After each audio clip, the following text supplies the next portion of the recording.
They say betrayal feels like a knife in the back. But when it comes from someone you loved, trusted, and built dreams with, it doesn't hit you from behind. It stabs you right in the chest, face to face, with a smile. I met Adrian Langford during a design expo in Milan. I was just 24 then, fresh out of grad school, scrappy but full of vision, sketching on napkins, hustling with nothing but talent and the kind of hunger that doesn't fade with rejection. He was older, magnetic, and terrifyingly brilliant. Already the rising star in luxury interiors, with boardrooms chasing him and investors begging to buy a piece of his brand. He told me I reminded him of fire, that my designs felt like rebellion wrapped in elegance, that he hadn't seen someone with this much nerve and soul in years. It didn't take long for flattery to become late nights. And late nights became hotel rooms, whispered ambitions, shared coffee at 2 a.m., and the kind of passion that made you believe fate had written your name beside his. I was naive enough to believe it was real. But it wasn't just love, it was business. He saw my ideas, my sketches, my edge, and I let him in. By the time I was 26, we were practically inseparable. I wasn't just his girlfriend, I was his partner. I helped shape his rebrand, recruited half the design team. I even pitched in my own savings when his prototype showroom needed funding. We talked about launching something new together, a design firm that blended his luxury aesthetics with my disruptive flair, a name that would belong to both of us. And I was carrying his children. The night I found out I was pregnant, I didn't panic. I actually smiled. I thought, this is it. Our future just got real. I didn't tell him right away. I wanted the timing to be perfect. We had a major investor meeting coming up, one that would secure our joint venture and mark the official start of our legacy. I thought, let's lock this deal in first. Then we'll celebrate. Then I'll tell him he's going to be a father. But the celebration never came. The meeting was held in a glass-walled conference room overlooking the skyline. I walked in wearing my best navy suit, holding the pitch folder we'd worked on for weeks. I expected warm smiles, champagne maybe, at least a nod of recognition. Instead, I found Adrian sitting with 3 board members I didn't recognize, a fresh contract in hand, without my name on it. My designs had been repackaged under his own label. The mock-ups I created, now attributed to his internal team. My equity, gone. And when I looked him in the eye, the same eyes that used to linger on me across a shared pillow, all I saw was calm indifference. June, he said, almost too gently, this is just business. I need people who understand where I'm going.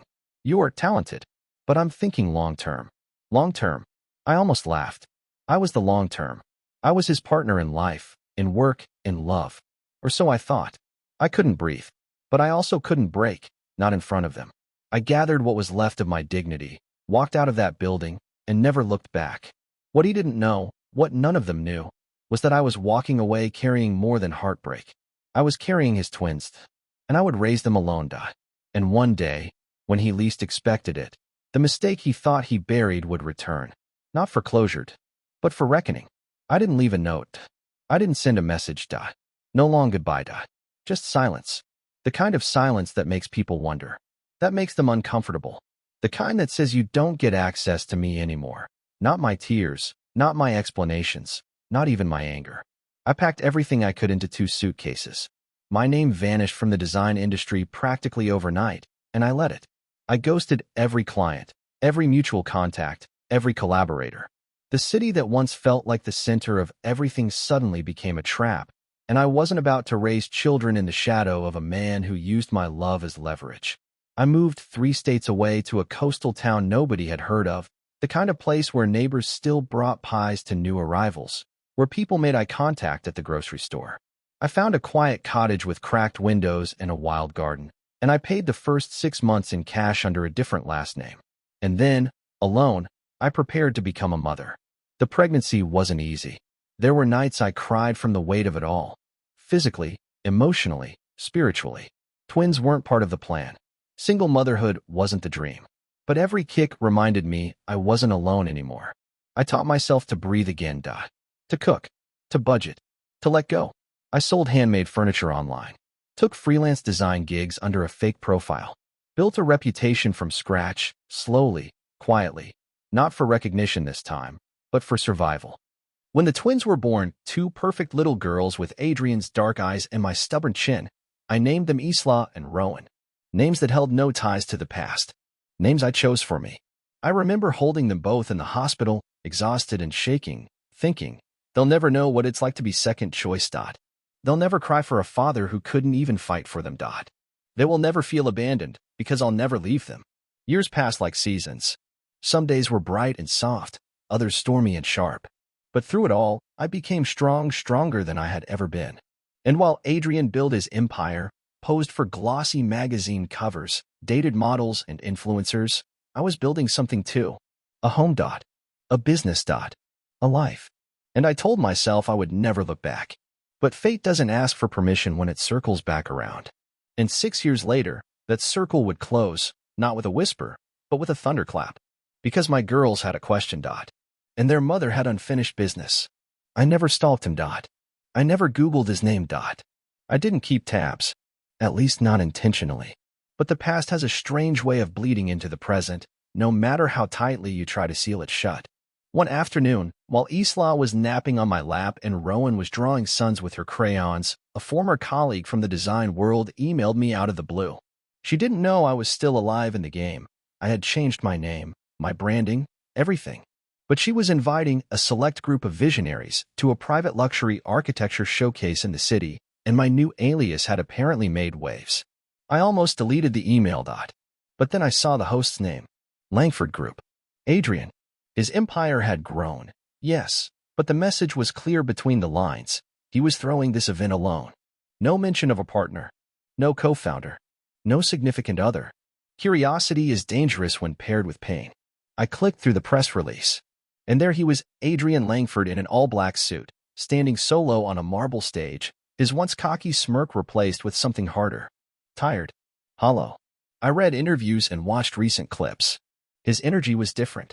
No sparkle. No fire. Just empty gloss.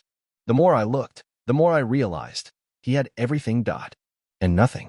He hadn't married. No kids. No public relationships that lasted longer than 6 months. Rumors of lawsuits. Rumors of burnout. Rumors of disloyalty inside his firm. Suddenly, it felt less like stalking and more like research. I shut the laptop. That night, as I tucked Isla and Rowan into bed, Rowan asked a question that changed everything. Mommy, do we have a daddy like other kids? I froze.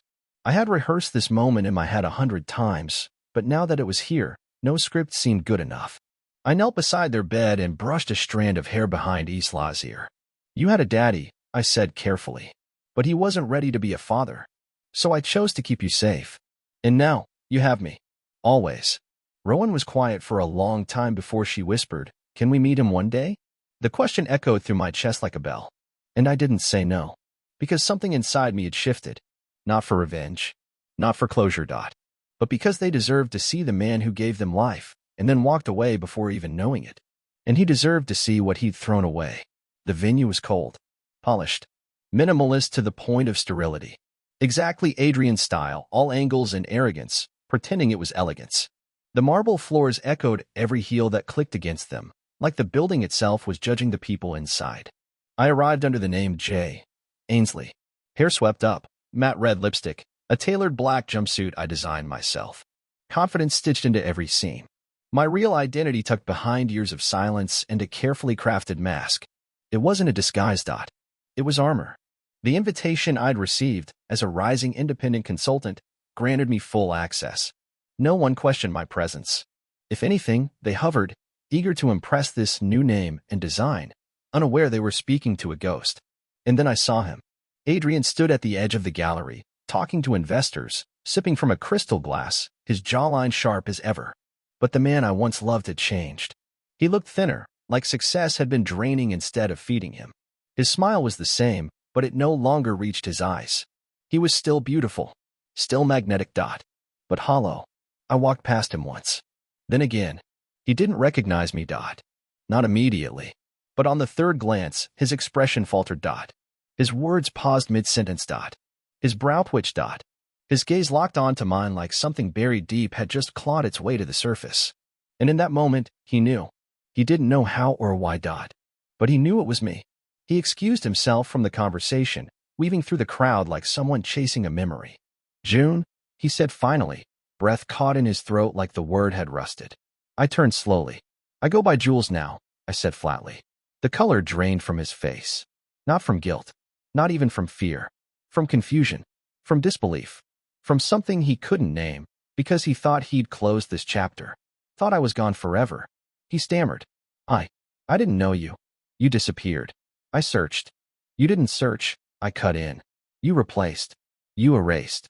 He opened his mouth again, but I held up a hand. This isn't a reunion, I said. It's a reminder. He blinked, stunned. A reminder of what?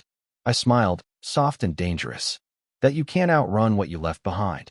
And with that, I walked away, leaving him standing in the middle of his carefully constructed kingdom, shaken by the return of the one woman who once helped him build it. And he had no idea I wasn't alone. I didn't want him to follow me, but I knew he would. Men like Adrian hate not understanding. They need control like oxygen, and I had just suffocated him with a single sentence. So when I stepped outside into the crisp night air, it took only seconds before I heard his voice again. June, Jules, please. Wait. I turned slowly, arms crossed, the wind catching my coat like wings. You said this wasn't a reunion, he said, breath fogging in the cold. But you showed up. Why? What do you want? I studied his face. The same eyes that once promised me the world. The same hands that had drawn floor plans over my body in the dark. Now empty, twitching with the weight of uncertainty. I should have drawn it out, I should have let him twist a little longer, But I was done playing polite. I didn't come here for you, I said. I came for them. He blinked. You have 2 daughters, I said. And just like that, time stopped. He laughed, the kind of laugh people use when they're trying to delay panic. That's not possible. I would have known. You would have told me. You think I owed you that? My voice cracked sharp. After what you did. After you humiliated me. After you took my designs, my trust, and threw it to the wolves? You think I should have handed you 2 more things to destroy? His mouth opened, then closed again. He looked like a man standing on the edge of a cliff, just realizing how far he might fall. How old are they, he whispered. 5. Almost 6. The math hit him like a freight train. I could see it in his eyes. The timeline. The pregnancy. My disappearance. It all clicked, and his knees almost buckled. I didn't know, he choked out. God, June. I swear, I never would have. Exactly. You didn't know? Because you never tried to. He reached out like he might touch my arm, but I stepped back. They don't know you, I said. And that's not a threat. It's a fact. They don't know your name, your voice, your face. All they know is that they have each other. And me. And peace. He looked like he'd been punched in the gut. He stumbled, leaning against the cold brick wall behind him. I want to meet them, he said. Please. I have to. I shook my head. You don't get to want things anymore. Not without proving you deserve them. For once, Adrian Langford had nothing to say, and as I turned and walked away again, this time for real, I could feel his panic start to bloom behind me. He wasn't in control anymore, and that terrified him. He didn't call the next day, or the day after that, but on the 3rd morning, an envelope arrived at my studio's front door, hand-delivered. Inside, no letter, no begging, just a single drawing of 2 little girls, sketched in pencil. I recognized the faces immediately. Isla and Rowan. He had drawn them from memory, piecing them together from the fragments of our conversation and, maybe, some late-night Google searches he never wanted to admit to. It wasn't perfect, but it was earnest. Shaky lines. Trembling strokes. The kind of sketch someone makes when they don't trust themselves to write. There was no signature. Just a post-it with 1 line. I don't deserve them, but I'd like to try. My chest ached in ways I wasn't ready to name. I had seen the damage men like him could do. I had lived it. But I'd also seen what his absence had cost the girls. The lingering questions, the holes in bedtime stories, the drawings of supermoms fighting dragons alone. So I made a choice. I didn't tell the girls who he was. Not yet. But I took them to a park near the bay, the one with the old carousel and the frozen yogurt stand that never worked. I told them we were meeting a new friend. Isla wanted to bring her stuffed dolphin. Rowan insisted on wearing her superhero cape. He was already waiting when we arrived. Dressed casually. No bodyguards. No pretense. Just him. Standing beside the carousel, gripping the edge of the wooden fence like it was the only thing holding him up. When they approached, he didn't cry, but I could tell he wanted to. Rowan ran straight past him to the slide. Isla hesitated, her big, curious eyes locking onto his for a full second before she offered a polite, "Hi." "Hi," he said softly, kneeling. "I'm Adrian. I'm a friend of your mom's." She nodded, then wandered off after her sister, Dolphin in tow. He stood up, and for the first time in years, he didn't look like a CEO. He looked like a man stripped of everything: pride, power, pretense, and all that remained was the question, can I be more than what I was? "They're amazing," he whispered. "I know," I said. "And they're fragile. Don't come near them unless you're willing to be stronger than the man you used to be." He nodded. For the rest of the afternoon, he watched them laugh. He didn't push. He didn't try to steal the moment. He simply stayed in the background, silently promising, "I'm here. I'm learning. I won't vanish again." And I let him. Because sometimes redemption doesn't begin with fireworks. Sometimes it starts with silence and a choice to stay. The second meeting wasn't planned. It just happened. The girls asked about the man from the park. Isla, always more observant, said he looked like someone from a story. Rowan asked if he could come to her superhero patrol next Saturday. I didn't have the heart to say no. This time, he brought snacks. Nothing flashy. Just peanut butter crackers, 2 small juice boxes, and a pack of apple slices. He sat on the edge of the sandbox, careful not to crowd them, answering their endless questions like it was a sacred duty. Rowan climbed on his lap halfway through a story about space robots. Isla tugged on his sleeve and made him vote in their leaf pile beauty contest. They didn't know he was their father. But children know energy. And somehow they felt safe. And then, just as the sun started to dip, Adrian looked at me. Really looked at me. Not the cool, curated glance of a businessman. Not the desperate stare of a man scrambling to fix the past. Something else. Something raw. "I used to think success would fill the hole you left," he said, voice low enough that only I could hear. But it just made it louder. I didn't answer. I couldn't. "You were pregnant," he said. "And I drove you away. Because I chose ego over love. Over you. And them." "You didn't just drive me away," I said. "You erased me." He nodded. Slowly. "And I've spent every night since wondering what your laugh sounds like now, what bedtime looks like for them. If Isla prefers stories or songs, if Rowan still sleeps with her socks on." That stopped me. Because he got both of those details right. "I read the press piece last year," he continued, "about the woman who built a children's design brand out of nothing. I saw your smile in the photo, and I knew it was you." I swallowed hard. I was going to reach out then. But I thought you'd tell me to go to hell. "You weren't wrong," I said. "But you're here now." And I hated how much those 4 words softened something in my chest. Rowan grabbed his hand. "Come see my drawing." He followed her, kneeling down, letting her explain every line and squiggle like it was a masterpiece. Isla hovered close, letting him help her open her juice. And in that moment, I realized something terrifying. They were bonding. He wasn't just a ghost from my past anymore. He was becoming something else. Something they'd miss if he disappeared again.